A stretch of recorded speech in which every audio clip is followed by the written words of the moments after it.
Check 1, 2, check. Okay. Door is closed. Air conditioning is still on because we're having another heat wave. And I've got some noise canceling on, so hopefully that all works out for you. Hello, everyone. How are you? I'm Leonard French, your favorite copyright attorney. I want to review the Anthropic AI lawsuit. There's been a few developments in the past month and some recent appeals, some gnashing of the teeth, and some wailing of the wailings. Judge William Alsup of the... Ooh, that's a good question. Is it the Northern District of... Yes, the Northern District of California. Judge William Alsup, here, I'll show you what I'm looking at.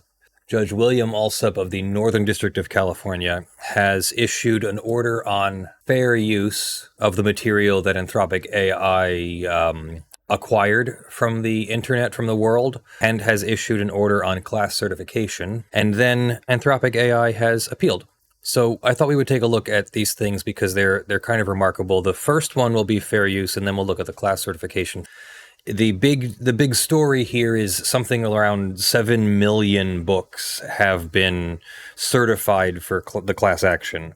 And Judge Alsup has ruled that it is a fair use to use material for a different purpose, as in for training an AI and the AI to be able to produce sort of general answers and logical analysis and textual prediction and things like that.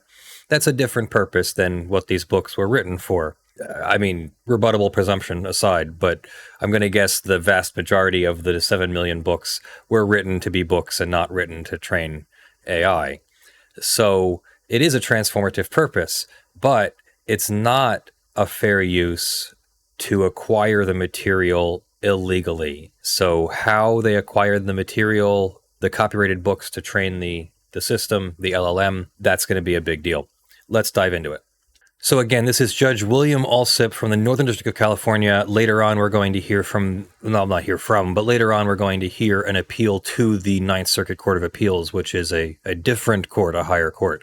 An artificial intelligence firm downloaded for free millions of copyrighted books in digital form from pirate sites on the internet. The firm also purchased copyrighted books, some overlapping with those acquired from the pirate sites, tore off the bindings, scanned every page, and stored them in digitized searchable files. All the foregoing was done to amass a central library of all the books in the world to retain forever. From this central library, the AI firm selected various sets and subsets of digitized books to train various large language models under development to power its AI services. Some of these books were written by plaintiff authors who now sue for copyright infringement. On summary judgment, the issue is the extent to which any of the uses of the works in question qualify as fair uses under Section 107 of the Copyright Act. Plaintiffs Andrea Bartz, Charles Graeber, and Kirk Wallace Johnson are authors of books that Anthropic copied from pirated and purchased sources. Anthropic assembled these copies into a central library of its own, copied various further sets and subsets of those library copies to include in data mixes, and used these mixes to train various LLMs. Anthropic kept the library copies in place as a permanent general-purpose resource even after deciding it would not use certain copies to train LLMs or would never use them again to do so. All of Anthropic's copying was without plaintiff's authorization. Bartz had 4 novels copied, Johnson had 3, etc. From the start, Anthropic had many places from which it could have purchased books, but it preferred to steal them to avoid legal practice business slog, as co-founder and chief executive officer Dario Amodi put it. So in January or February of 2021, another Anthropic co-founder, Ben Mann, downloaded Books 3, an online library of 196,640 books that he knew had been assembled from unauthorized copies of copyrighted books, that is, pirated. Anthropic's next pirated acquisitions involved downloading redistributed, reshared copies of other pirate libraries. In June 2021, Mann downloaded in this way at least 5 million copies of books from Library Genesis or LibGen, which he knew had been pirated. And in July of 2022, Anthropic likewise downloaded at least 2 million copies of books from the pirate library Mirror or Pilimi, which Anthropic also knew had been pirated. Although what was downloaded and later duplicated from these sources was sometimes referred to as data or data sets, at bottom they contained full text ebooks or scans of books saved in individual files in formats like PDF.txt and EPUB. For books 3, most file names identified the book inside. For libgen and pilimi, Anthropic downloaded a separate catalog of bibliographic metadata with fields like title, author, and ISBN. Anthropic thereby pirated over 7 million copies of books, including copies of at least 2 works at issue for each author. As Anthropic trained successive LLMs, it became convinced that using books was the most cost-effective means to achieve a world-class LLM. During this time, however, Anthropic became not so gung-ho about training on pirated books, quote, for legal reasons. To find new ways to get books, Anthropic hired the former head of partnerships for Google's book scanning project, Tom Turvey. He was tasked with obtaining, quote, all the books in the world, while still avoiding as much legal practice business slog as possible. So, in 2024, he sent an email to 2 major publishers to inquire about licensing books for training AI. Had Turvey kept up those conversations, he might have reached agreements to license copies for AI trainings from publishers, just as another major technology company did with one major publisher, but Turvey left those conversations to wither. Instead, Turvey and his team emailed book distributors and retailers about bulk purchasing print copies for their research library. They spent many millions of dollars to purchase millions of print books in used condition, and then its service providers stripped the books from their bindings, cut their pages to size, scanned them into digital form, and discarded the paper originals. Each print book resulted in a PDF copy. Overall, it acquired copies of millions of books, including all works at issue for all authors in the lawsuit. Anthropic may have copied portions of authors' books on other occasions. Anthropic created a general research library as a way of creating information that would be voluminous to be used for research to inform our products. The copies were kept in the original version of the underlying book files, etc. One of those uses was training LLMs. Go figure. Engineers copied the sets or subsets of books they believed best for training and iterated on those selections over time. Anthropic came to value most highly for its data mixes books like the ones plaintiff authors had written. Each work was selected for training in 4 main ways. Each work was selected for copying from the central library to create a working copy. Each work was cleaned to remove a small amount of lower valued or repeating text like headers, page numbers, footers. Each cleaned copy was translated into a tokenized copy. Each fully trained LLM itself then retained compressed copies of the works it had trained on, or so the authors contend. This was as far as the training copies got towards the outside world. When each LLM was put into public-facing versions of Claude, it was complemented by other software that filtered user inputs to the LLM and outputs back out. Authors do not allege that any infringing copy of their works was ever provided to users by the Claude service. In sum, the copies of the books pirated or purchased and then destructively scanned were placed into a central research library, were copied again to create training copy sets. The training copies were successfully copied to be cleaned, and then they were used to train the LLM, which was taught not to produce further copies. Anthropic moves for summary judgment on fair use. Section 107 of the Copyright Act identifies 4 factors for determining whether a given use of a copyrighted work is fair. Fair use for purposes such as criticism, commentary, news reporting, teaching, including multiple copies for classroom use. Scholarship or research is not an infringement of copyright. The following 4 factors shall be used to make a determination. 1. The purpose and character of the use, including whether such use is commercial or nonprofit. But don't let that second sentence, that second half of that sentence distract you. The major portion is the purpose and character of the use, which we call transformation. Does the new use, the secondary use, achieve a different authorial purpose, purpose for the author or the creator? Why did they make the book? Why did they write it? Yes, okay, they want to sell a book and they want to make money, but okay, they wrote a book to be a book about the thing the book is about. They didn't write the book to train large language models. That might be a transformative purpose. Foreshadowing. 2, the second fair use factor is the nature of the copyrighted work. Mostly we're talking about nonfiction versus fiction. 3, the amount and substantiality of the portion used in relation to the original work as a whole. So how much of the original work was used in the secondary work, how much in amount and how much in substantiality, quantity and quality. Did you use the heart of the work? That's worth more than ancillary portions of the work. And the fourth factor, the effect of the use on the potential market for the original. Do you substitute? Can I go get a copy of an author's book from Claude, the AI model, and therefore not have to get it from the author? These factors presuppose a use, so at threshold the court must decide whether a copyrighted work has been used in multiple ways. Uses do not turn on the subjective intent of the user, but an objective inquiry into what use was made, what the user did with the original work. A use should be construed narrowly enough not to swallow distinguishable infringing uses, much less categories of exclusive rights in toto. Here, our parties contest what use or uses are at issue. Anthropic contends it copied authors' books for one use, training LLMs. Authors contend it did so for two uses. First, to build a vast central library of useful content, and second, to train LLMs.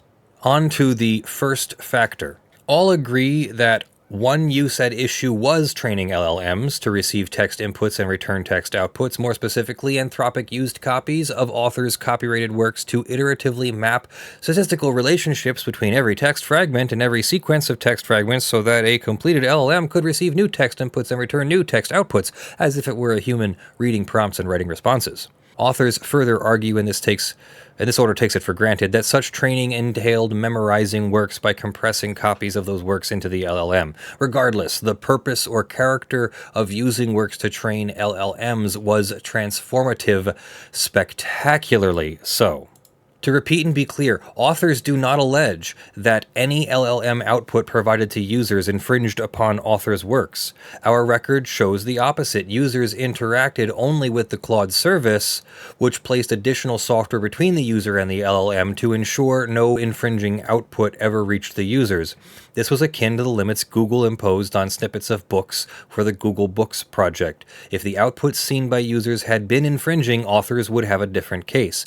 But the outputs here were not infringing. Authors did not bring such a case. Instead, authors challenge only the inputs, not the outputs. They point to the fully trained LLMs and the Claude service, only to shed light on how training itself uses copies of their works. Authors' arguments that the training is not transformative is unavailing. First, authors argue that the works used to train Claude's underlying LLMs was like using works to train any person to read or write, so authors should be able to exclude Anthropic from this use. But authors cannot exclude anyone from using their works for training or learning as such. Everyone reads texts and then writes new texts. They may need to pay for getting their hands on a text in the first instance, but to make anyone pay specifically for the use of the book each time they read it, or each time they recall it from memory, or each time they later draw upon it when writing new things in new ways, would be unthinkable. For centuries we have read and reread books. We have admired, memorized, and internalized their sweeping themes, their substantive points, their stylistic solutions to recurring writing problems. Second, to that last point, the authors further argue that the training was intended to memorize their work's creative elements, not just their work's non-protectable ones. This is the same argument. Anthropic's LLMs have not reproduced to the public a given work's creative elements, nor even one author's identifiable expressive style, assuming that these are even copyrightable. Yes, Claude has outputted grammar, composition, and style that the underlying LLM distilled from thousands of works, but if someone were to read all the modern-day classics because of their exceptional expression, memorize them, and then emulate a blend of their best writing, would that violate the Copyright Act? Of course not. Copyright does not extend to methods of operation, concepts, principles, illustrated or embodied in a work. Authors next argue that computers nonetheless should not be allowed to do what people do. Authors cite a decision seeming to say as much, but the judge there twice emphasized, while discussing purpose and character of the use, that what was trained was not generative AI. What was trained was a competing AI tool for finding court opinions in responses to a legal topic. This was not transformative. A better analog to our facts would be an AI tool trained using court opinions and briefs and law review articles and the like to receive legal prompts and respond with fresh legal writing. And on facts much like those, a different court came out the other way. It found fair use. The latter use stood sufficiently orthogonal to anything that any copyright owner rightly could expect to control. It could thus be freed up for the copyist to use, promoting the progress of science and the useful arts without diminishing the incentive to create.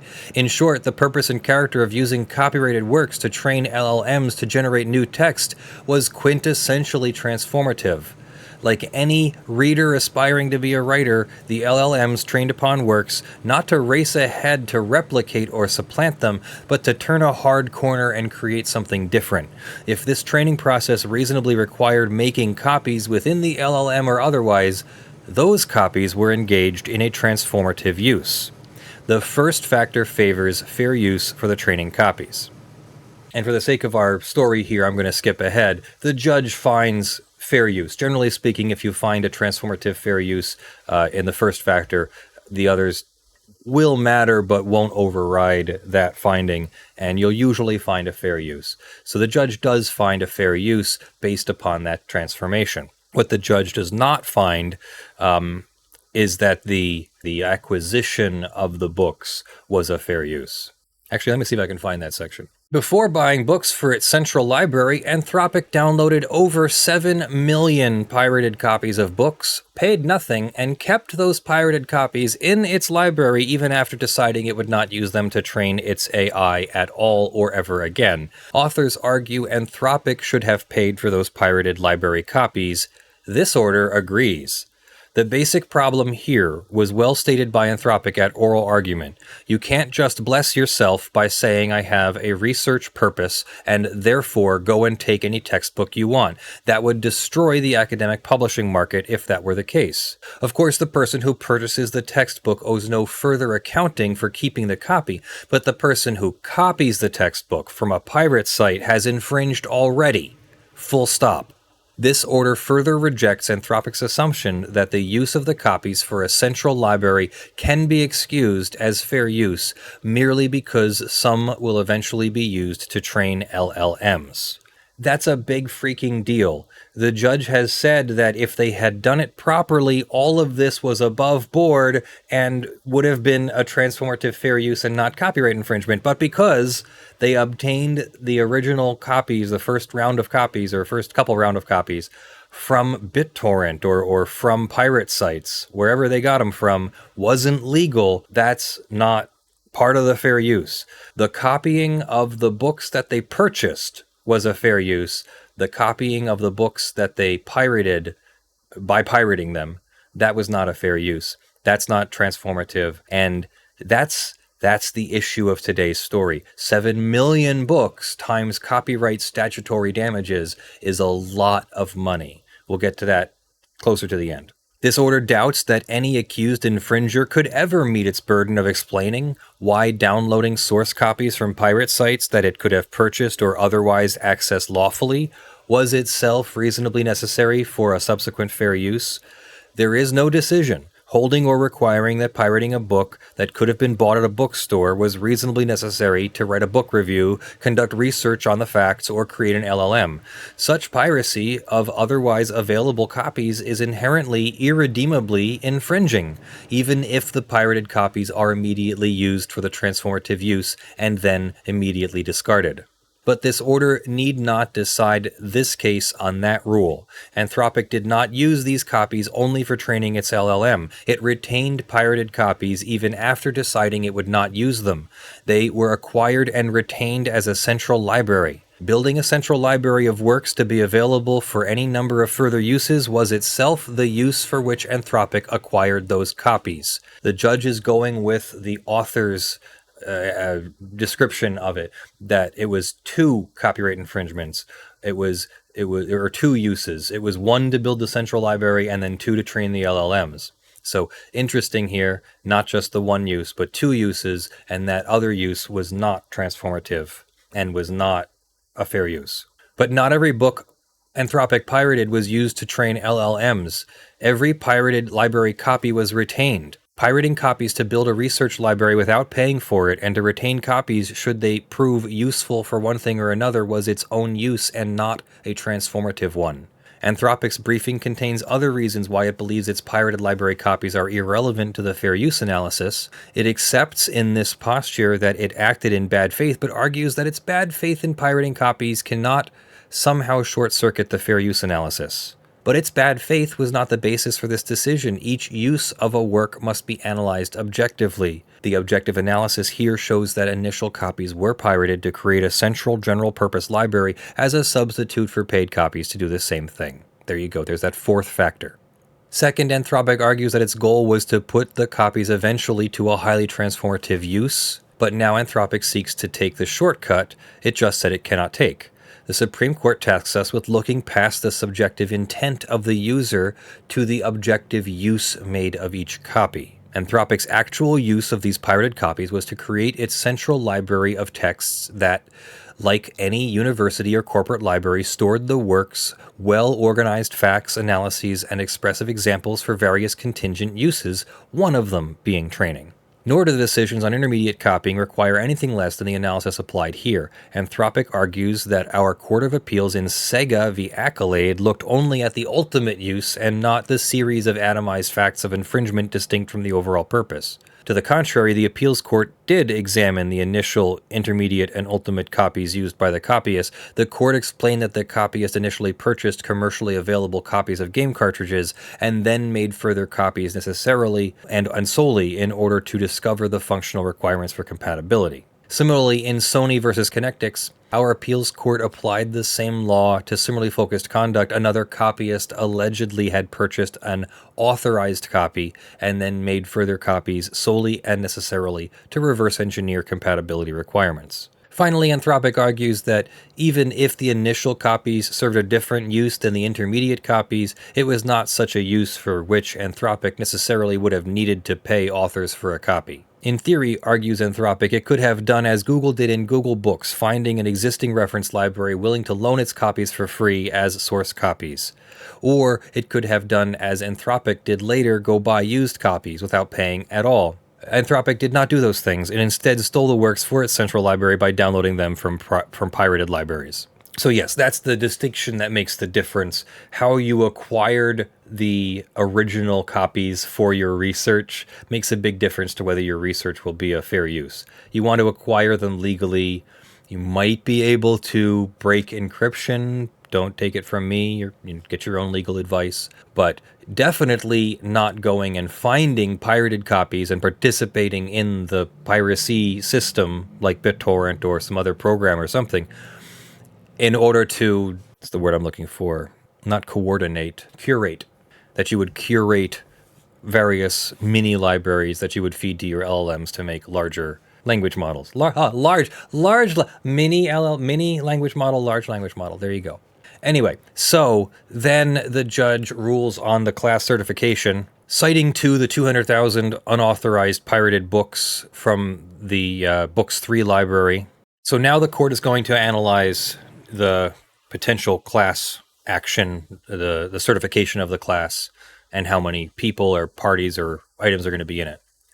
So the court must find that a proposed class action meets numerosity, commonality, typicality, and adequacy requirements. Not worried about adequacy of class representatives basically means, can the law firm handle it?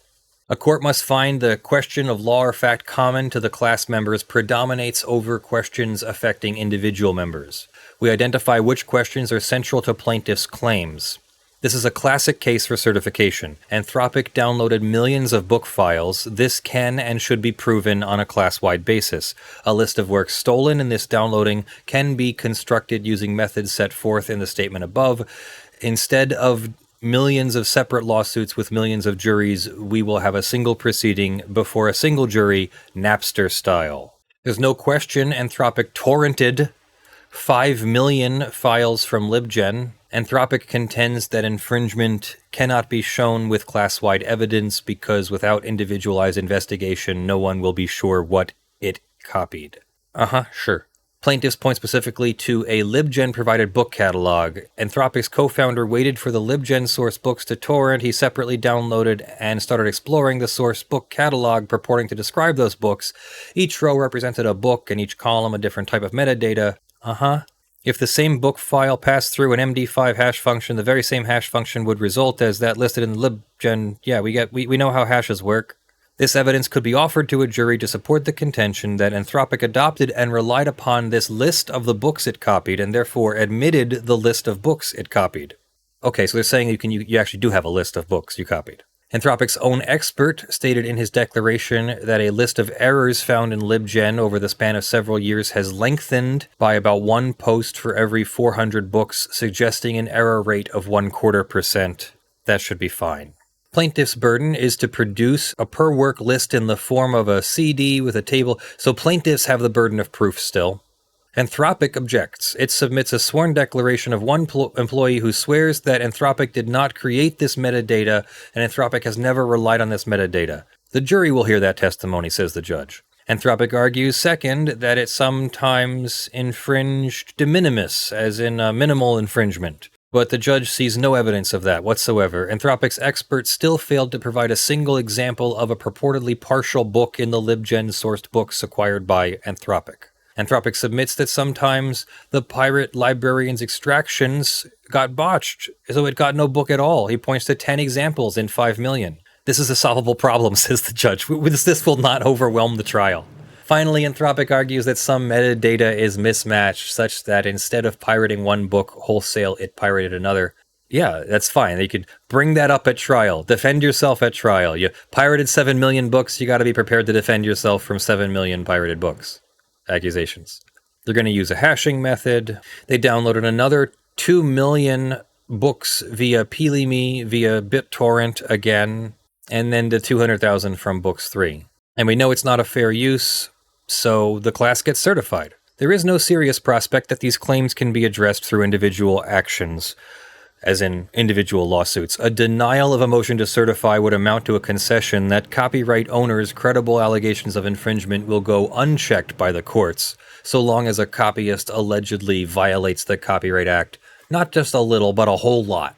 To do so would eliminate the class action deterrent for those who engage in complicated and imaginative rather than straightforward schemes, or in this instance, a straightforward scheme of piracy at a massive scale.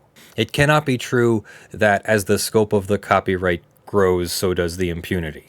The following class is therefore certified. All beneficial or legal copyright owners of the exclusive right to reproduce copies of any book in the versions of LibGen or Peelime downloaded by Anthropic. It's basically all of those people except those people who work for Anthropic, federal agencies, and court personnel.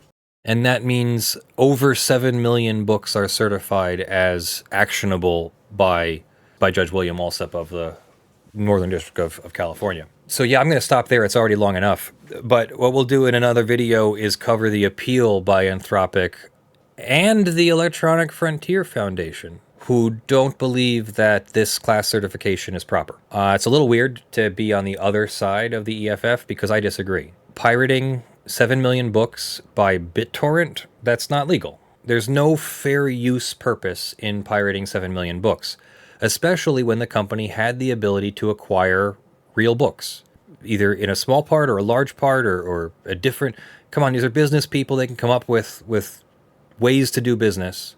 They don't have to go straight to BitTorrent as their first action in trying to build their large language model. So, great.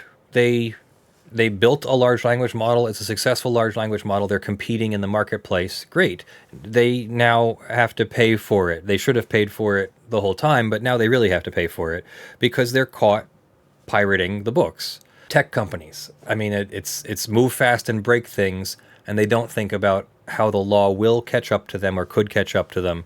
Maybe they were counting on action by the current presidential administration or congressional politicians. Right now, it's at the Ninth Circuit being heard by the by the Ninth Circuit Court of Appeals. Once I have both sides of the argument, I will cover it again. But I happen to agree that the use of the material, to me, seems to be transformative. If someone ingested all of Lawful Mass's videos, legally speaking, and then produced a LLM that can make, good podcast style videos of reviewing court cases, great. Like, that's not something I own. I own my individual videos and my commentary and my creative input. I don't own the court cases, etc. So I have no problem with the fair use ruling.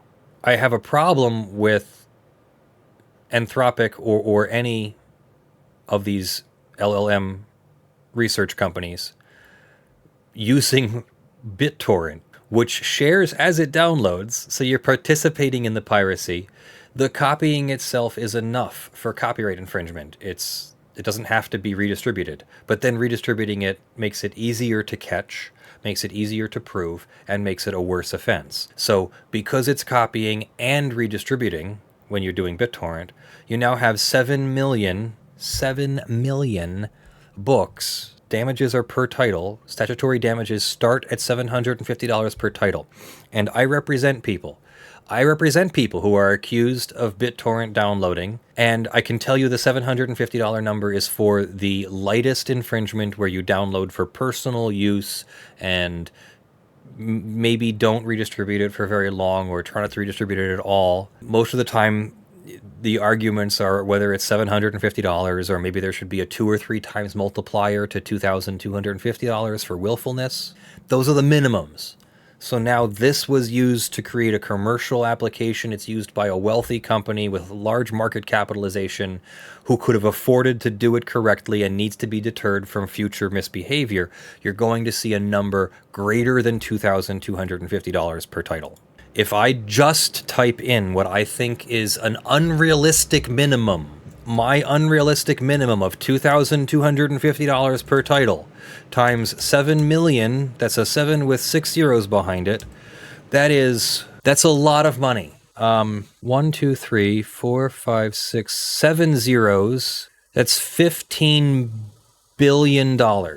That's almost $16 billion, and that's at an unrealistic minimum that I think it would be higher if they can show all 7 million and it was done, all 7 million and it was done willfully, and it was done for commercial purposes, and it was done without remorse. You're getting into the 5 or 10,000 or more range per title. So you could easily go to the 10,000 per title times 7 million, and what is that, like 7 trillion? I'm not even good at math in my head right now. 10,000 per infringement would be 70 billion. There we go. $70 billion. See, I'm bad at counting my number of zeros. I need to use scientific notation. Absurd numbers, but you pirated 7 million books. So I'm looking forward to the judge eventually entering the judgment for whatever this would be. Anyway, that's all I have for you today. Let me know what you think in the comments below. I will see you in the videos that drop. I'm Leonard French, your favorite copyright attorney. I love you all. Have a great day. Have a great week. Bye.